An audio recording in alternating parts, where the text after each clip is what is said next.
строить такие, видите, домики. Вот это Феликс построил. Вот, посмотрите. Тут тоже кто-то такие в баварском стиле домик.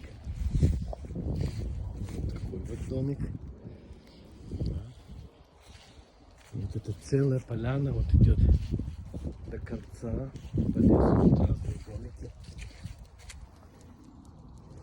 В Германии это называется домик домового. Виштельхаус. Вот можно. Тут была, видать, плохая погода, двери отломились. Вот можно увидеть разные дома, полный лес домовых. Вот какой прекрасный дом. Вот.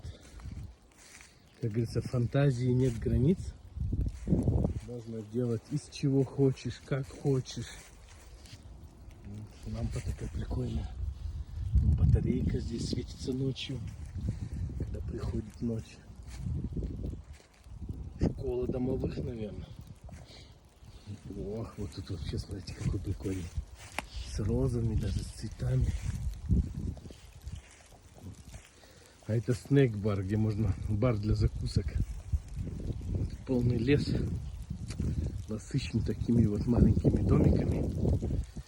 Вот, можно идти, наслаждаться. Можно даже свой домик поставить и принести, сказать. Вам скажут, где можете поставить свой домик. Вот. А что вы думаете о таком лесе? Вы бы хотели быть